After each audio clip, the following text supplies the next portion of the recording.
So hello everybody. Hello Tuesday evening listeners from around the world.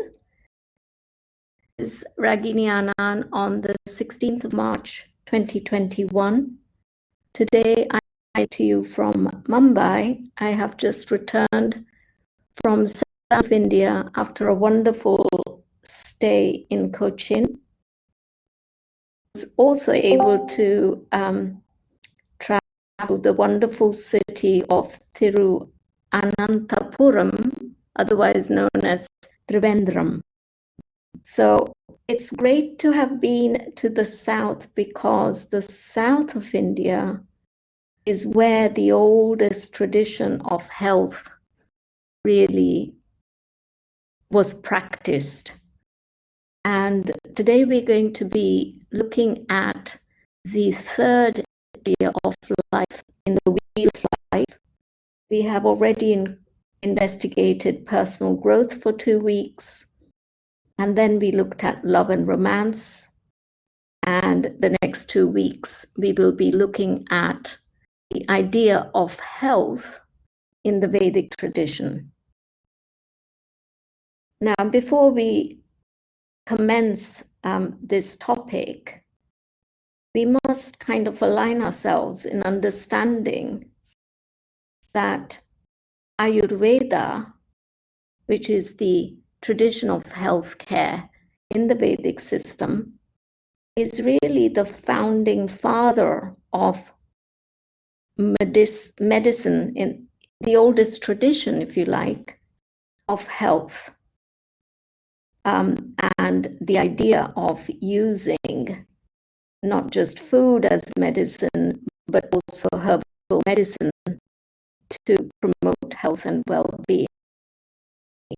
The tradition of Ayurveda draws from, you can go back as far back as the Ramayana, even beyond that into the Rig Veda to see mentions of herbal medicine and various forms of medicine embedded within those bodies of work. However, the person most attributed to Ayurveda was Charaka, who wrote or compiled Charaka Samhita in around 120 BCE. So he really compiled the first ever books on medicine, and it's not really well known, but Ayurveda was possibly the first place where even physical surgeries were investigated or even happened 2000 or more years ago. So this is a whole body of research that you can draw from and unravel and investigate in your own time. But being a naturopath and an Ayurvedic kind of practitioner of sorts, I'm really excited to be speaking to you about this topic today. So first of all, let's look at the two various philosophies of health that exist in the Western tradition in order to see how and where the Vedic tradition aligns.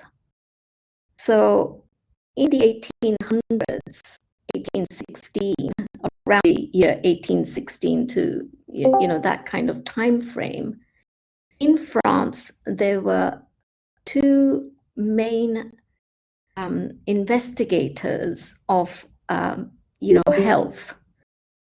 One you will know very clearly, Louis Pasteur, on whose theory all of the current allopathic medicine is based. And he promoted the idea that germs were something that we caught from the outside. Now, let me define germs. Germs are microorganisms. There are many types of germs that exist, and they're broadly known as pathogens. You can, at the sort of most densest form would be parasites, you can have fungal germs, you can have bacterial germs, and you can have viral germs. So all these germs, all these categories of germs are known as pathogens. So Louis Pasteur, in his study around the 1800s, came up with the idea of the theory. His idea was that germs was something outside of the body that one caught, and once one caught it, there was no other way to kind of deal with it other than through your own immunity, or some kind of a allopathic medicine, whether it's a antibacterial formula or a viral medicine, needed to be taken in order to free yourself from that germ. So this idea that germs were caught from the outside was one theory that took hold, and all of the allopathic science is kind of based on that theory. And all our medicines are broadly based on that theory. Now, at the same time, during the same period, he had a rival called Antoine Béchamp.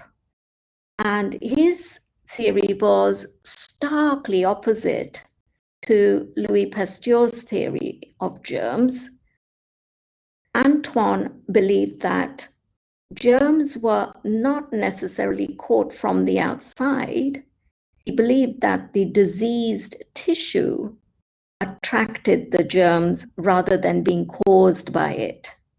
So he was very much in this idea of rain, the soil in the body being the cause of the germs sprouting, and a germ was not the cause of the disease. It was the proof that there is a disease that needs healing.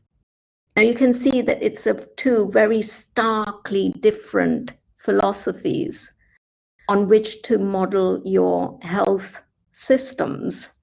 Now, Louis Pasteur was a very, very, how can I say it, shaker and a mover, and very much the man of the moment, who was extremely well connected with powers to be. And he was able to get his theory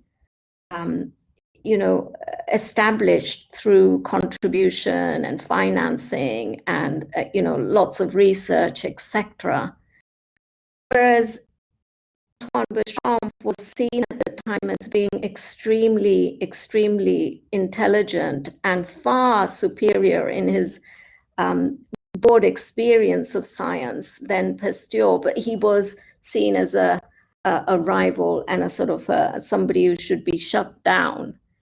And it has been said that Louis Pasteur, on his deathbed, actually said that he was wrong and that Antoine's theory was actually accurate. But by this time, all of science had started to move along the idea of germs being caught from the outside, and that they somehow, you were just, human beings were not powerful enough. They had no power other than, if they were exposed to the germ, it's too bad, they will catch it. Which is where we are today with this whole pandemic that we call COVID-19. So it's very interesting that these two theories developed at the same time, and yet one was shut off and the other one took hold. Now, if I was to, as a naturopath, say, well, where did Charaka or where did the Vedic tradition place themselves more closely to words in terms of these two theories, then I would say that Antoine Béchamp's theory is probably more aligned to the Ayurvedic way of looking at things and the Vedic way of looking at things.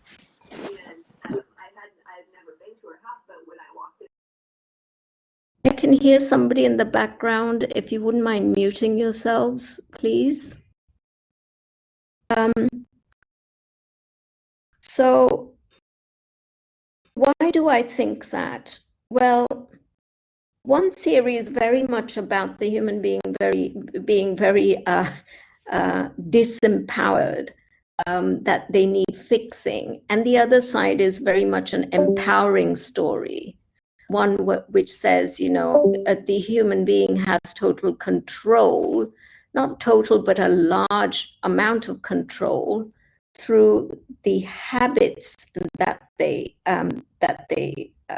you know, endure. They can remain in health throughout their span of life.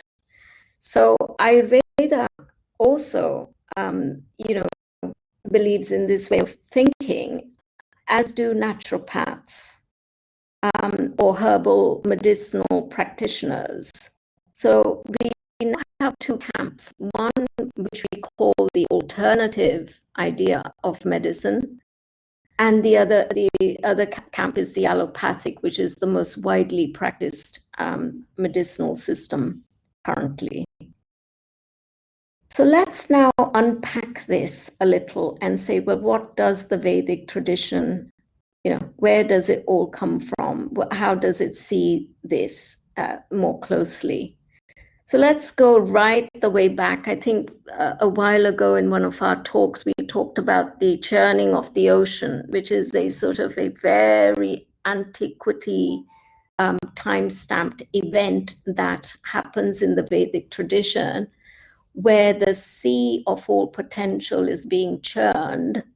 And as the sea of potential is being churned, many things come out of that churning. One thing that pops up is the idea of Lakshmi being wealth.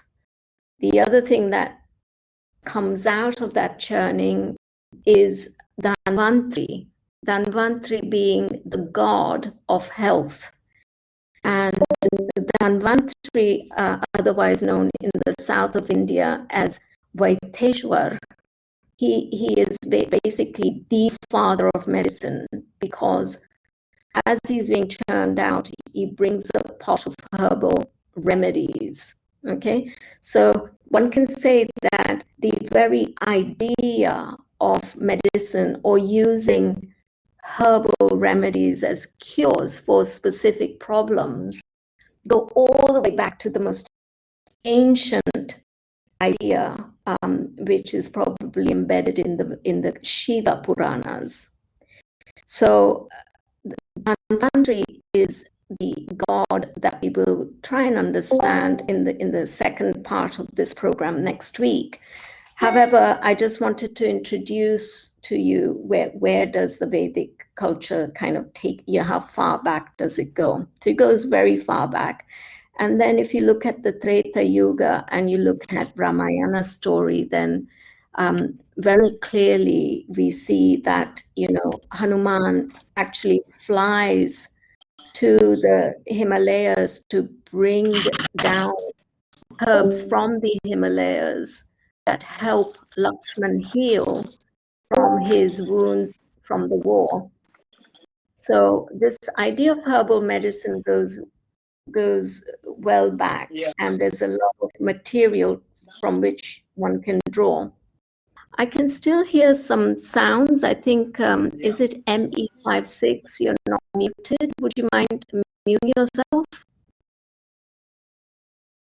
I don't know if I can do that on your behalf, but thank you for doing that. And also, Rec Fix Me is unmuted as far as I can see.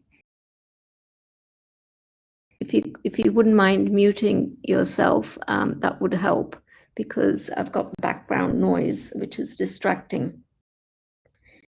So let's now look at Deschamps' theory a little bit more, and maybe that will give you an indication of where you want to park yourself in the thinking of health, whether you want to be pro-life or, you know, disempowered and always relying on, you know, allopathic medicine. So this idea that fermentation of microorganisms happens in the Béchamp's theory. Now, what does that mean? Béchamp understood that in the bloodstream, in our blood, there is these things called microzymas. They're little spores, little seeds, if you like. And when the chemistry of the blood changes, i.e., it becomes too acidic, because remember, the blood has to be kept at a very fine balance when it comes to its pH. If it becomes acidic through wrong living and bad habits, then those microzymas sprout into a pathogen, which then causes a problem. The pathogens were seen as decomposers of toxins by Béchamp. He saw them not as foes, if you like, but he saw them as friends of the organism. So when you had toxins building up in your body, these microzymas would sprout to try and bring balance to the bloodstream.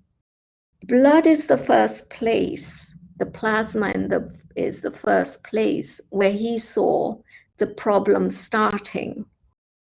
And if we were living a lifestyle that was basically suppressing natural health through taking wrong medicine, wrong drugs, wrong food, wrong habits, then that would cause the pH to drop, and then those microzymas to sprout in order to help you rather than to become a problem.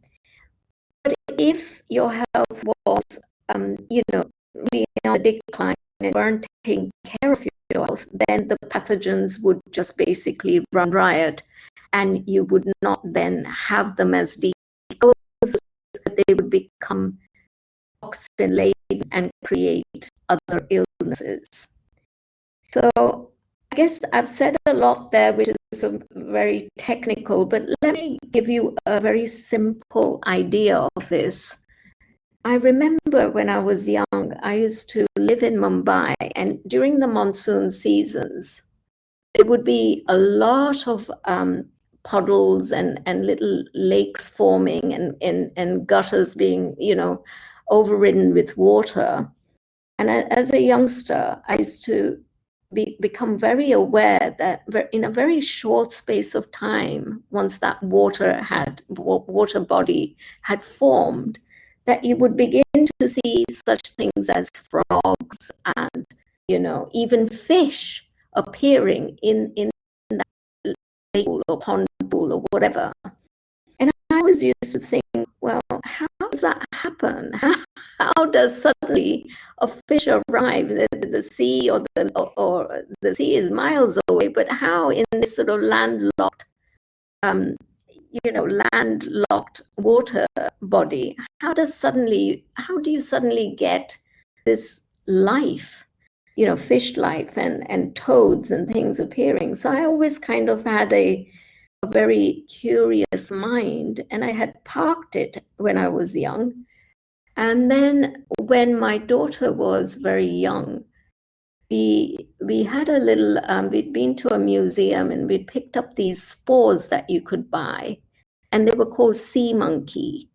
And what you did was they were like little yeast type, little seeds, like almost looked like even yeast. And the idea was that you would put it in water, and then youngsters could watch those seeds sprout, and you would get these sort of shrimp-like beings called sea monkeys, which you could then observe under microscope or under a magnifying glass.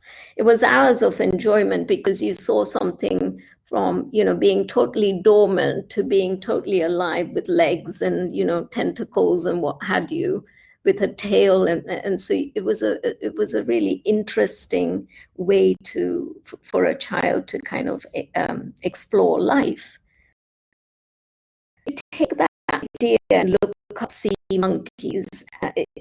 It's the same idea that I guess Anton Bashar was alluding to, that these four are there. And then if you have the right environment, in the sea monkeys, you needed water and you needed it at a certain pH balance. If you made the water too acidic, not aerated, you made it stagnant, then these seeds wouldn't sprout. But if you aerated the water, i.e. put oxygen in it, making the water alkaline, then those seeds would sprout into these little, I'd say 2 millimeter long animals, water life. And so Antoine is alluding to a similar idea in the bloodstream as that we have these things called microzymas, and that they can sprout or not sprout depending on the health of the plasma of the blood. So that kind of gives you a background of the germ theory that existed and how we've got this sort of fragmentation, two different thinking based on these two different philosophies. So let's look at Ayurveda. Ayurveda is aligned with that theory. So if you look at Bechamps' idea of pH, and acidic soil, neutral soil, and then alkaline soil, all life is usually supported by alkaline soil. Okay, alkaline. Our blood needs to be very close to the sort of neutral point, which is 7 or above, making it slightly more alkaline. If it gets into acidic states, that's when you start seeing health problems. Okay, now aligning with that is the Ayurvedic idea of sattvic, tamasic, and rajasic. Okay, so Ayurveda bases itself, the base philosophy has these 3 terms. Sattvic is very alkaline in correlation to the pH. Rajasic is neutral, and tamasic is, you could say, acidic lifestyle. So now you can begin to see that, we're kind of correlating the language, current day language, to the Ayurvedic language.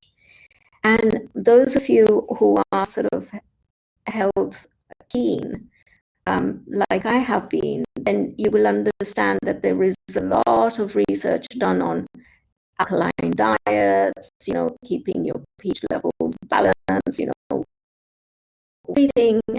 everything you do has an effect on your pH balance. But it's a physical thing, i.e. whether you breathe incorrectly or not correctly, it's going to have an effect on your pH. Whether you're doing enough yoga or exercise is going to have an effect on your pH balance. Even your thinking, your emotions has an effect on your pH balance. Okay, so your consciousness also has an effect. So your whole being effectively has an effect with what you do to that part of your anatomy or your physiology has an effect on your pH balance. Now, that's a staggering understanding that it's not just about what you do physically, but what you eat, the habits you hold, how you think, what emotional states you're going to hold yourself in will have an effect on your pH balance. And, your super consciousness, what kind of powerful thinking you're holding will also have an effect on your pH balance. So that's an incredibly empowering idea that you could take your life in your hands and take control of your health.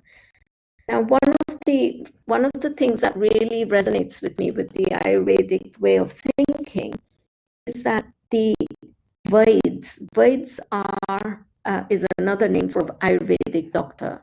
The Veds were paid not by how many ill people they treated, but they were paid by how many people in their territory were kept well, so that they never had to see a doctor, which I think is an incredible way to look at health and health industries.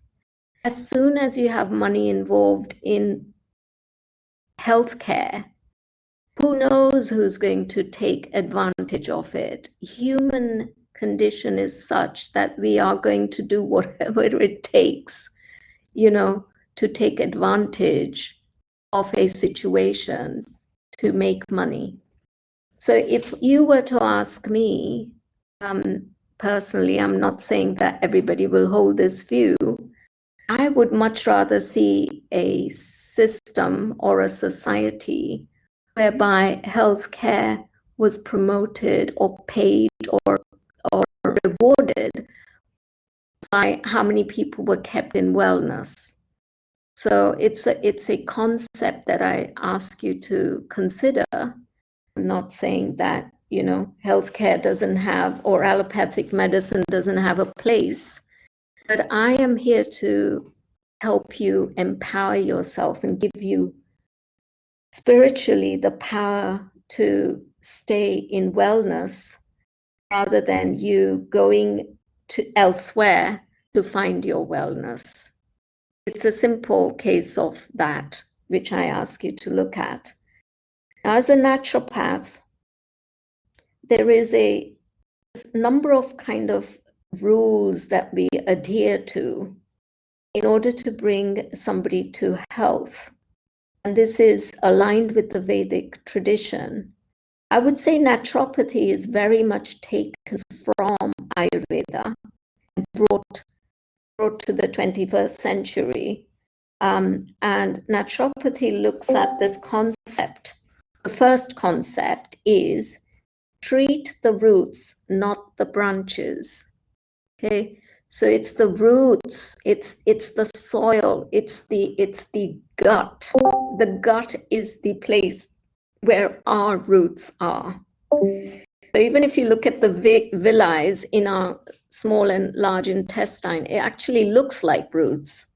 So the gut health is the most important important thing to look at when looking at health in the alternative line of thinking. So that's the first kind of idea that we look at and adhere to. The second concept is that, and this is quite revolutionary, is that signs and symptoms of disease are seen as something that the body is doing as a healing attempt. If you get a fever, the naturopath or the Ayurvedic way of looking at it would be, it is the healing attempt of the body that you have a fever. And you shouldn't therefore then suppress it with taking Calpol. You should just let that ride out. And if you look at the Beauchamp's theory more deeply and more sort of technically and scientifically, you would understand why a fever would be allowed to take its course. I'm not saying that a naturopath would allow you to have unreasonable amounts of fever, or at a bad range, but there are ways to cool down a fever gently, but still letting the fever do its job to kill the pathogen in question in the body. So signs and symptoms are due to the healing attempt of the body and should not be suppressed. See, the Western or the allopathic way of looking at things is, let's have a quick fix. We're all onto this sort of quick thing, let's take Calpol, let's take, some flu remedy, let's just suppress the symptom one way or the other. But the Ayurvedic way of looking at it is, once you start this continual suppression. I'm not saying 1 or 2 doses of something is going to cause you a problem, but if you continuously do it, it's going to move from the plasma into different systems of the body until it gets completely endemic. And we will look at that in a moment. The third thing that the body goes through as a kind of a more severe form of a symptom is inflammation. And inflammation is also seen in Ayurveda as something which is a sign which has different treatment strategies. Again, it's not suppressed. Because if you look at inflammation, what do you have with inflammation? You have heat. So your body will get hot in the area where you have inflammation. It will become a red, and it might swell up, and you may have pain. But all of that's designed to give you loss of function of that part of the body so that it can rest while the healing happens through your natural immunity. So again, inflammation, which is the cause of all underlying diseases in, that we know of, and you can give them all sorts of different names, pneumonia, and any name you have, which is medically coined, underlyingly there will be an inflammatory process going on. Now, Basham's way of looking at that is that the pathogen is decomposing the toxin, okay, and in so doing, the pathogen has its own excretion, the products that the pathogen, expels out into your tissue. That excretion will create this heat and redness and swelling and pain and loss of function. But you shouldn't suppress it. You should just let it ride, okay? And let your immunity work itself to get rid of that. Now, the other thing is not many people know where antibiotics, how they're created. Antibiotics are basically created through the same or modeled on the excretion of these pathogens, believe it or not. So they studied the excretions of the pathogens, whether it was a bacteria or a parasite or whatever, and created antibiotics based on that chemistry to quickly bring body to get rid of that. Because once the excretion is there, the pathogen itself goes back into a spore form, is what Bouchamp would say, and what Ayurvedic practitioners would believe. So inflammation is the cause of all disease, but we don't suppress it. We treat it with different modalities, which I'll go through in a moment. So the Ayurvedic way of looking at disease is that it's caused by the failure of living by dharmic laws of nature. Remember, all of the Vedic tradition has underlyingly and in a cascading way and in a complementary way shows you at every level of your being to go to this dharmic law of existence. Your deeds, thoughts, and habits are such that they are aligned with the laws of nature. And whenever you step out of that, you're modeling a karmic way of living. And we talked about that last week or the week before when we said the magic formula is karma down and dharma up. And that is the most proactive way of living, pro-life way of living, the most intense way of living in health so that you're always energized, always excited, always intense in whatever you do, always enjoying everything you do to the fullest, because without that, without health, you really cannot enjoy anything. These pathogens that we spoke of, are nature's decomposers. The best thing I always say to my clients and my students is please, please, please go and study the soil, okay? The soil where trees grow. Now, the soil is it's really worthy of our awareness, because if you look at the nature's decomposers that live in a healthy soil, you will realize what great friends these pathogens are, because you have the yeast series of pathogens, you have the trichoderma series of pathogens, you have the bacillus series of pathogens, the lactobacillus, you have the fluorescent pseudomonas. All these pathogens do amazing jobs at decomposing toxins into organic material that becomes finer and finer, so that when the tree takes that nutrient up and when we ingest that food from that tree, it is organic and it's so finely broken down or decomposed that our body can quickly assimilate it in an organic form into the bloodstream to give us health.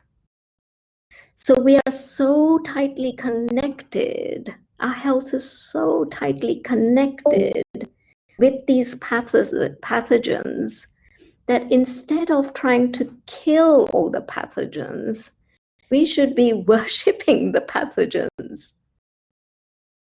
So in the Vedic tradition, we have the various lokas. Yeah, I said earlier that you have this concept of, 7 or 6 lokas above the earth plane, and you have 7 lokas under the earth plane. And these pathogens live, and if you look at any of the, the greats, even in Mahabharata, which we've spoken of, for Ramayana, you'll have these various forms that are depicted, which are not very cleverly depicted, but they say that they come from the underworld. Well, what the philosophy is saying, that there are beings that come from these pathogenic realms. Okay. So, for instance, let me give you an example. Hanuman has the ability to become really small or really big. He can transcend. He can go to other lokas and become a living form that is maybe a pathogenic form to a sort of cosmic form, where he's able to go to the sun and relate to that. So these are all sort of allegories, if you like, that you have to unravel and understand in the Vedic tradition. And if you're not being curious, you will just think it's all stupid and ridiculous. But far from it is that tradition. It really gives you amazing indication of science and how things may be. So please do a research on all the pathogens that live in the soil, that create the right kind of soil that allows a tree to flourish, or good healthy life forms to exist organically. And when we say organically, we mean that the pathogens have done their work to grind down the waste material, in such a way that it becomes very easy to assimilate for human forms or for other beings. If you are going to, put in pesticides and all these things that we become so used to, chemical processing for soil health, that is not going to refine decompose the material sufficiently enough for us to be able to take it into our bloodstream, to give us that pH balance, to give us that sattvic way of living, to give us that quality of blood and plasma that then all our other parts of our being relies upon. So please do look at all the various millions. Now, that brings me to just the body. Our body will have 100 billion pathogenic forms in 1 gram of us. 100 million. We are more pathogens than we are our own cellular material. So to be anti-germ seems to me the most bizarre concept. If I was to look in your mouth, you will have 10 million different forms of bacteria and viruses and what have you. And they will flourish in certain conditions and not in other. Okay? So your eyes will have 5 million just on the eyelid. We can't see them, but yes, they are there. Now, we have all, haven't we, started to use all these great big sanitizing, big sanitization campaign post-COVID is going to be a red flag to a naturopath or an Ayurvedic practitioner, because you're going to take away from your skin, which is a living organism, all the good bacteria, all the bacteria. You're going to just kind of, eradicate them. And then what's going to give you that health and that protection from other viruses or other, problems that may begin? You're going to create a terrain for pathogenic forms that want to decompose in that condition, and they would then become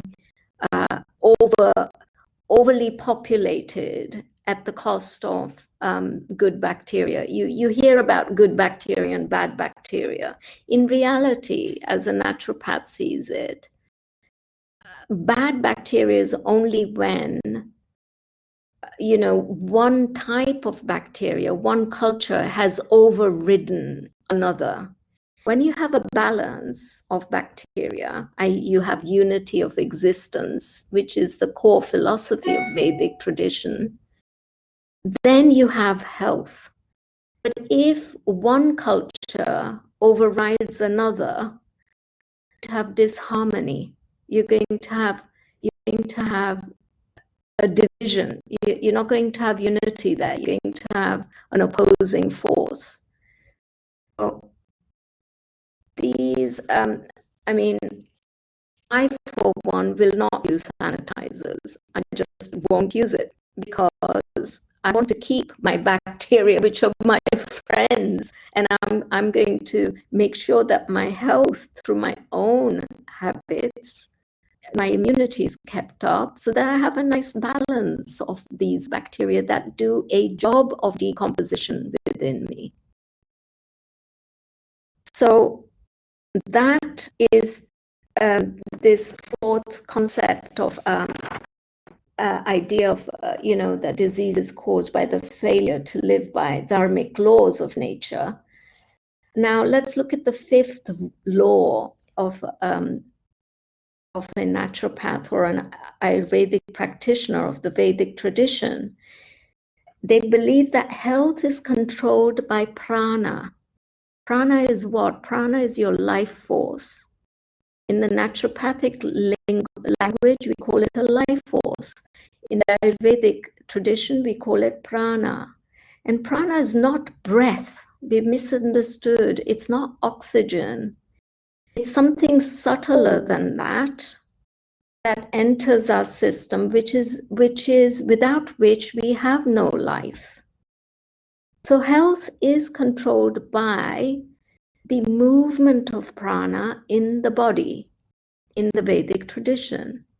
And in the Vedic tradition, there's this concept of nadis, of which there are hundreds of thousands, and prana has to be able to, it's like the finest avenues or roads, if you like, or neural physiology through which the prana travels. And prana has to be able to move freely, that there is no blocks.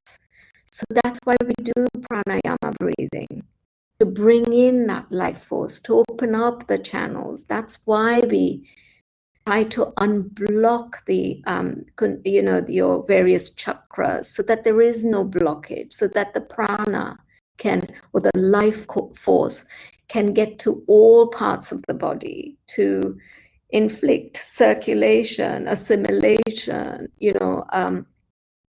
excretion, all of the work that it has to silently do.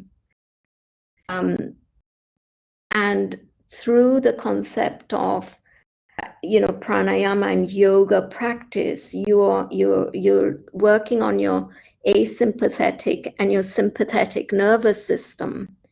When you are really stressed, your sympathetic nervous system is overwhelmed, and you can't do any healing when you are in that mode. You have to allow your asympathetic nervous system, through calmness, through meditation, through yoga, through right living, be activated so that healing can happen. It's like, I always say, it's like you have three, avenues to travel down. And if the sympathetic sympathetic nervous system has three things going on those three roads, maybe you've had coffee, then you've had another stimulant like a cigarette, then you've had a glass of alcohol, all those three avenues are completely taken up by a negative force that takes your pH balance down, or makes it acidic, and there's no room left for the asympathetic nervous system to make it alkaline. So healing only happens when you're not stimulating your nervous system continuously with wrong thinking, wrong eating, wrong, even things like jealousy, lust, greed, fear, all of that is seen as negative thought, which will promote acidic climates to allow those pathogens to sprout, to try and help you to decompose. So health is controlled by prana is a very underlying philosophy of the Vedic tradition. Now, the next principle, if you like, is that the individual is responsible for health.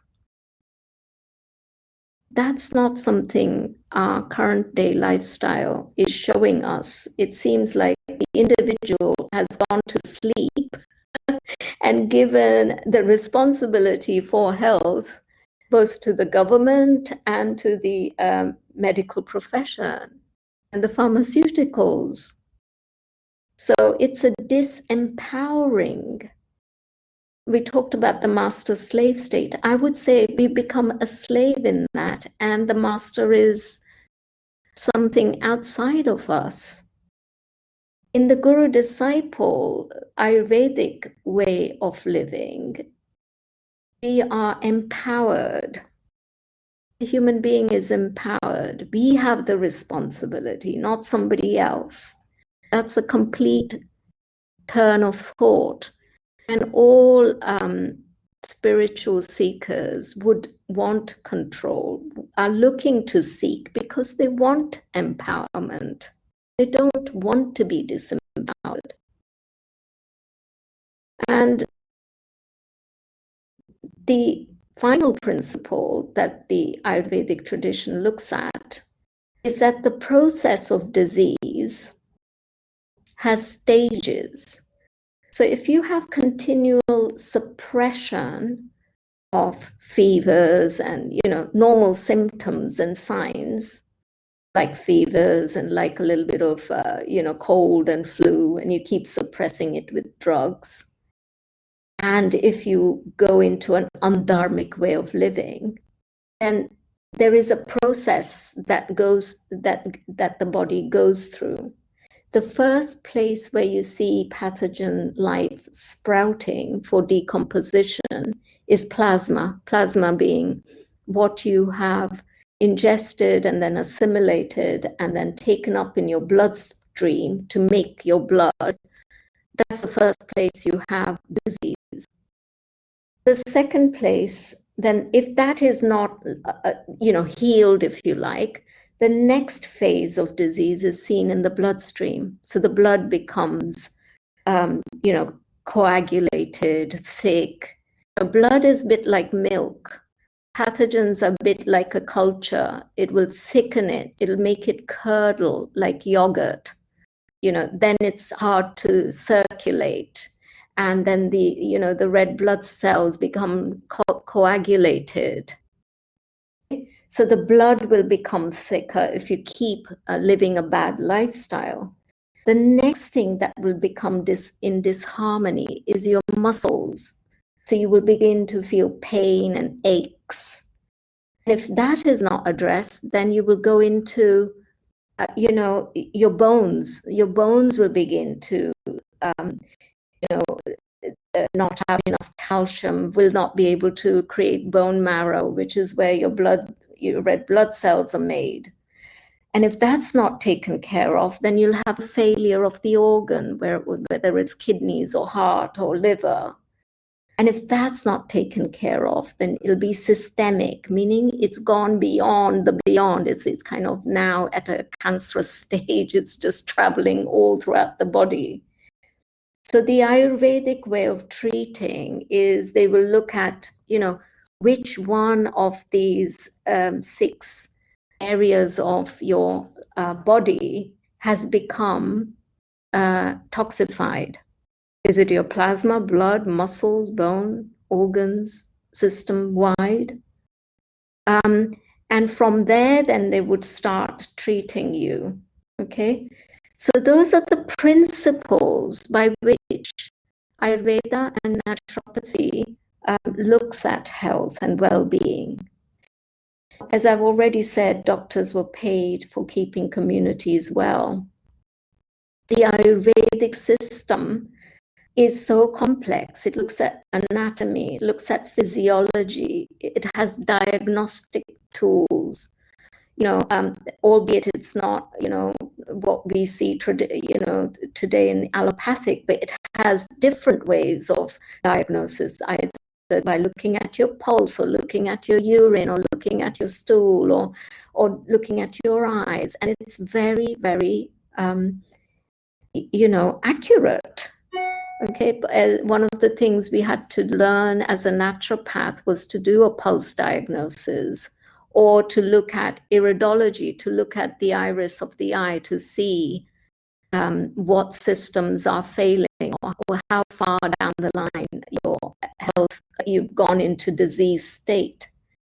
So Ayurveda looks at diagnostics, it also looks at pathology. Pathology is study of diseases. It doesn't necessarily name everything like the allopathic system, which, you have got X, Y, and Z and name it specifically. In the pathology of Ayurveda, it has very broad categories, very clearly understood pathology. Ayurveda has nutrition. It looks at food as medicine. Maybe the biggest body of work that Ayurveda has contributed to the world, on which I believe all allopathy is based, is the understanding of signatures of herbal medicine. What do I mean by that? The rishis of the ancient time were able to commune with a herbal plant, because remember, in oneness, you can commune with any being. A plant is a being. And they communed with this being to try and understand what modalities it treated, what was its signature, what gift did it come to bear when it was churned out of the ocean and was given to us in the form of Dhanvantri's pot of medicine. So the biggest body of work that was taken from the many,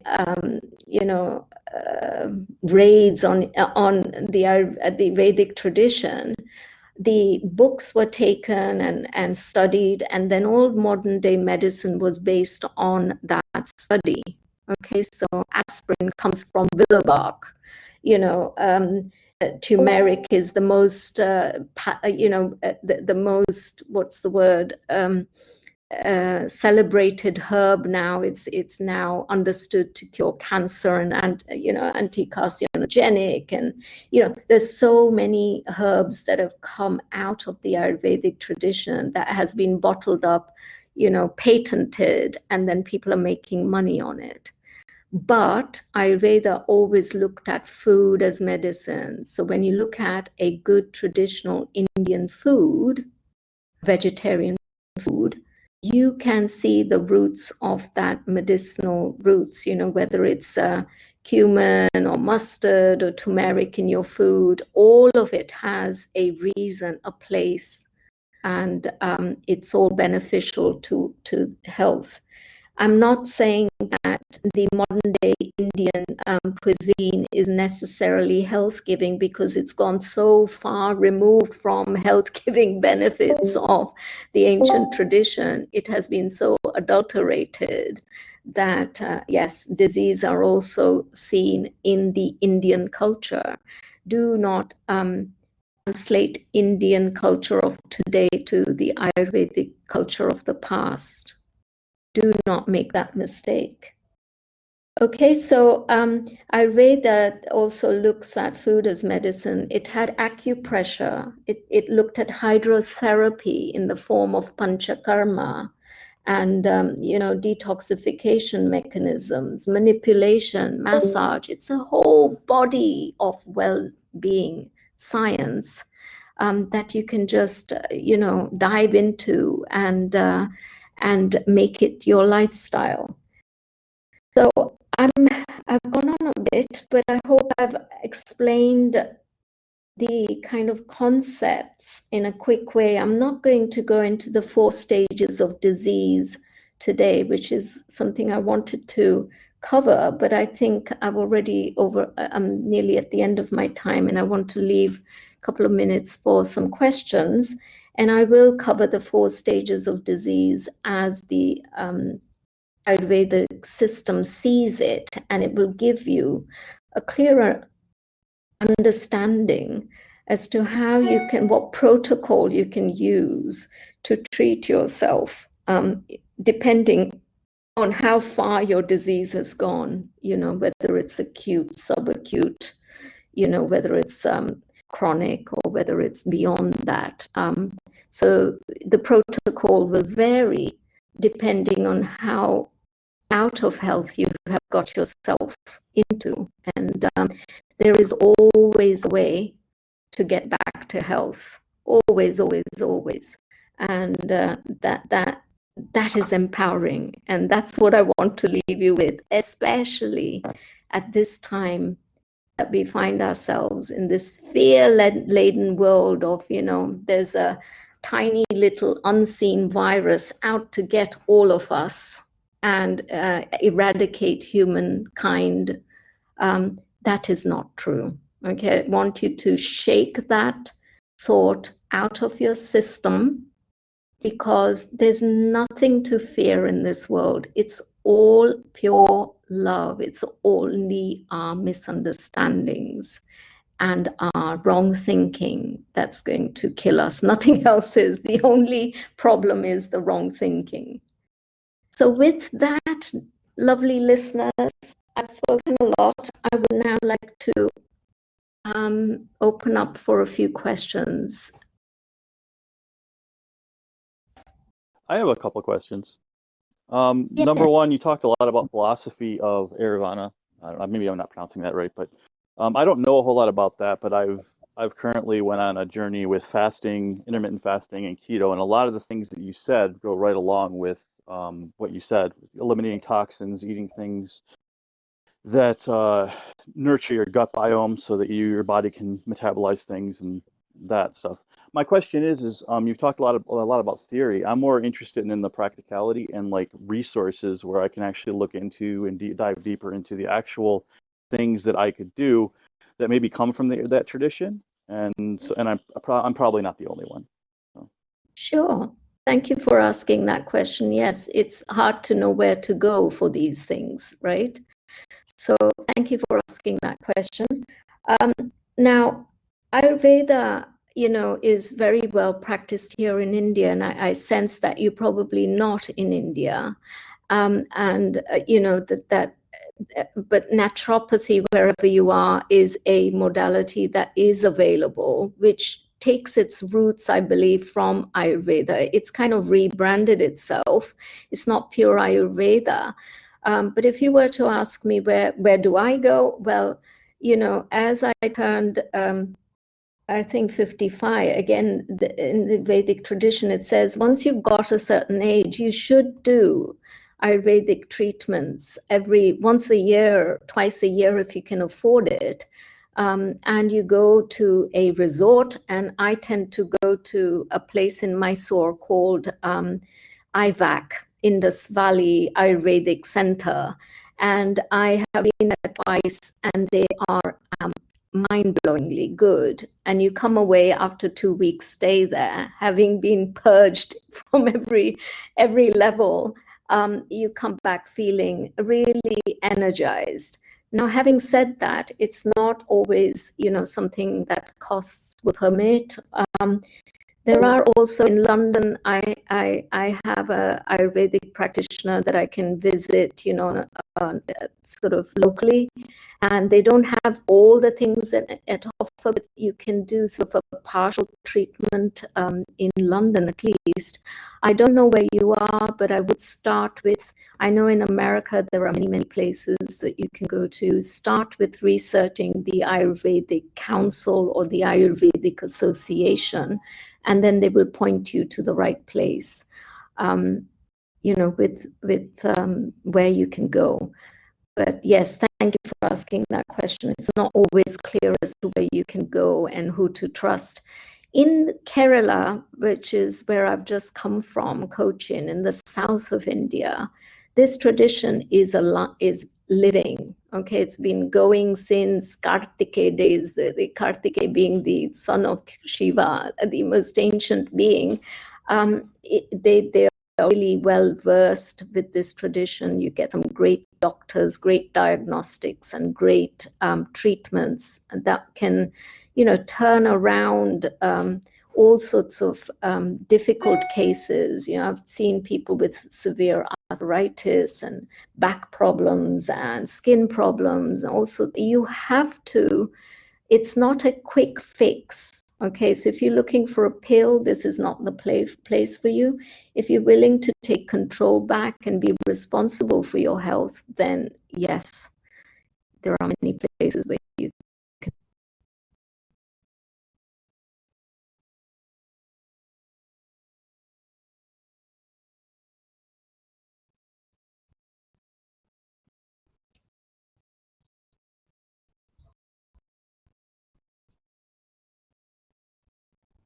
So I have some other questions here. I think maybe I can read that. I don't know where it starts, but anyhow, I'll take, I don't know, maybe pro-life will explain this in the future.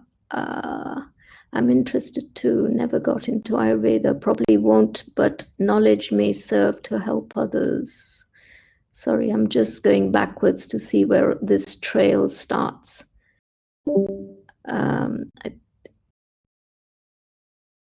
So even people with mental health problems are the result of the society in which they live. So what is the best way and frequency of having to wash hands such that microbial balance is kept? Okay. Really? I mean, we need to kind of look at nature. I'm talking now to Rev, and your question on, so what's the best way and frequency of having to wash hands such that microbial balance is kept? That's a really great question. So, I mean, really, I'm not saying that you keep yourself dirty. Okay, please don't get me wrong. Of course, if you are about to eat, you wash your hands, but you don't need a antibacterial, super alcohol laden product to give you that. You can just use soap and water to, wash your hands. And you can, you're going to bathe. I mean, in Ayurveda, we say you should bathe as many times as you can, especially living in a place like India. You would bathe 3 times in a day. So the question is not about how many times you wash. Washing is fine. It's what thought process you're going to wash your hands. You see, what I seem to see when I'm walking around, people are like, they touch something and then quickly an antimicrobial wipe and, antiseptic. And they made a enemy out of everything that they touch. This is dangerous because that thought pattern is going to have an effect, right?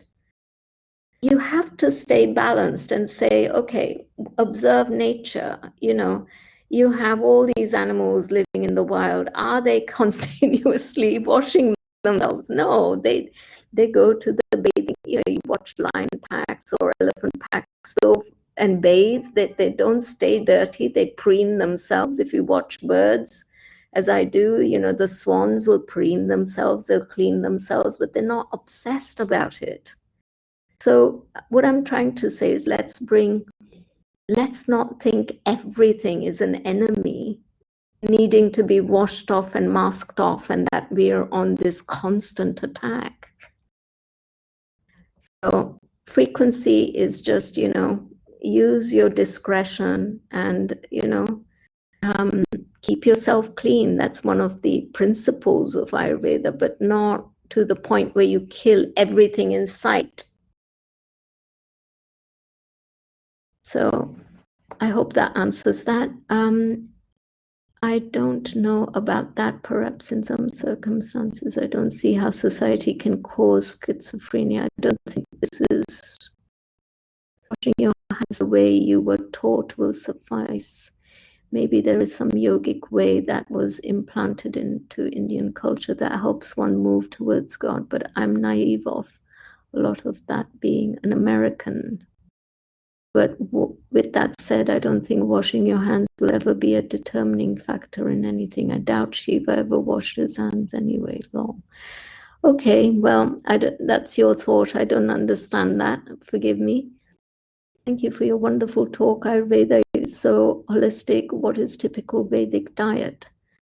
Vedic diet is sattvic in nature. And again, depending on your constitution, an Ayurvedic doctor will tell you what your constituent parts, of which the 3, Pitta, Vata, and Kapha, are the 3 parts that are either out of balance or in balance. And they will give you a diet which is specifically designed to bring the element that is out of balance. Okay, so without going into the big science of it, you do need to go and see an Ayurvedic practitioner who will tell you how to formulate your Vedic diet if you are in the process of a dis-ease, not a disease, but something is not quite balanced.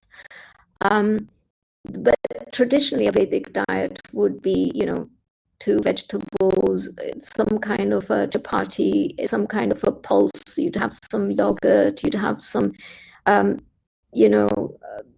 pickles.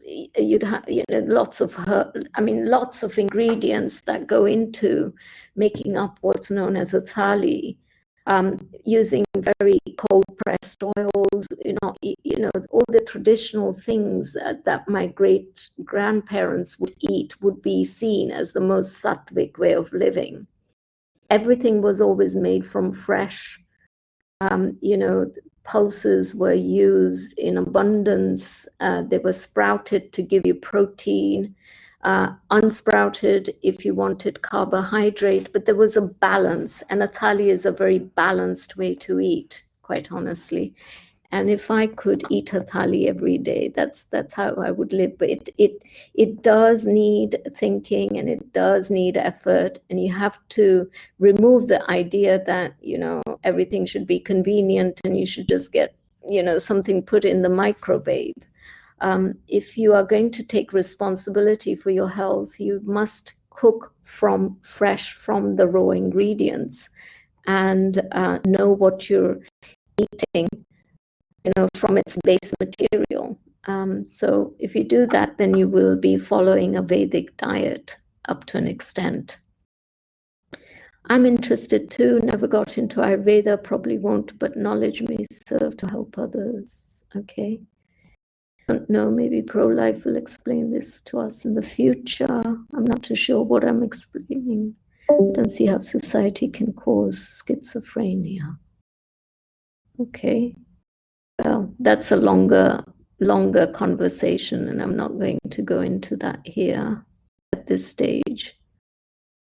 I honestly think it's an energetic condition in the aura. I became a drug addict after years of sadhana, so it gave me a level of awareness those in addiction often lack. I could feel entities influencing me due to holes in my aura. Again, I don't know enough about that to comment. To trees save my mental health many times. Well, that's good. Hey guys, we request everyone to only post their questions here, so it's easy for pro-life to browse through the answers. Thank you. Okay, I don't know many things about drugs. Maybe some drugs will help you, but others will destroy you. Some are innocent. Yeah, I'm not saying that all drugs are bad. Okay, please don't misconstrue what I'm saying. Drugs aren't necessarily bad, but when they are constantly used, you know, over a course of time, it will. I'm talking about medicinal drugs here rather than drugs. Okay, so you know, anything in excess, habit forming, is going to have an implication on your nervous system, and those habitual thoughts will disempower you. Take power away from you is taking you away from health, in my opinion. Got it. Lovely session. Thank you, Maragini. You're welcome, Paramashiva. Thank you for this wonderful debate that's holistic. What is a typical? Okay, we've answered that. What food, medicine, herbs are most helpful in the journey towards cleansing the unbalanced pH and purifying? Okay, well, pH balance, if you want to get it to an alkaline state, then eating lots of greens, no white processed stuff, you know, so no white flour, no cakes and pastries, you know, lots of juicing, not too many sweet fruits. You know, you can look up on the internet alkalizing foods, and you get a list of all the things that will help you purify. If something is, you know, alkaline, it's going to tend to be very pro-life. So there's plenty of material on the web that you can look at in terms of the types of herbs and food that you can ingest to, you know, alkalize yourself. Try go to colored remote cortisol from the bloodstream, increase blood flow to the brain and organs, and also balances whole. Yes, Gotu-kola is a great herb, so fantastic suggestion. Again, consult a good, you know, Ayurvedic doctor or a manual. There's many on the internet now. Sebastian Pole has done a great work on Ayurvedic herbs. You can look him up. He was one of our teachers in London. He's actually done a very good compendium of medicinal herbs in the Ayurvedic tradition, giving you, you know, what is the disharmony that you try, what's the disease that it fixes, whether it's antiseptic, antiviral, you know, it gives you all the breakdown of each of the herbs of the Ayurvedic tradition. Sebastian Pole and the Ayurvedic medicinal herbs is a good place to start. Thank you for powerful message to not fear the pathogens, for they are working with us. Yes, there is very little thing to fear in life other than fear. Somebody said that, that's not my quote, but you know, fear is the worst thing, and that's the thing we should fear most. Life is really not a negative environment. Life is a very positive environment. What do the Vedic traditions say about Silokafinlo? I don't know. I don't know is the answer to that. Much love and peace to you. These are just few references sent by my friends. Happiness and unhappiness. Strength. Yeah, these are great. Adverse effects of over-exercise. Yeah, too much cortisol, etc., etc. When hungry, the person should take food which are of bitter sweet. Yeah, these three things that Paramashiva Hom is quoted or posted here is really great. Sleep nidra is a great way of relaxing as well. Happiness and unhappiness. Yeah, you should read what's posted there. That looks good. Yep, that's it. I think that's all. I think I've come to the end here. I've kept you a little longer than our normal stint. I hope you found that useful, and I enjoyed preparing it for you. So next week I shall see you again at the same time, talking on the second part of this, when I will take you through those 4 stages of disease as the Vedic practitioner sees it. And that will help you analyze your own, you know, allow you to calibrate yourself, as we always do in the second session, to see what is imbalanced and how might you use the protocols to bring back to life and wellness. And we will also dwell a little into some of the temples that exist as power spots for healing, and the gods of healing, and maybe the mantras of healing. See where we go with that. I haven't designed the course yet or the talk yet, but I look forward to it as always. So I wish you a very good day wherever you are. Thank you for listening, and see you next Tuesday.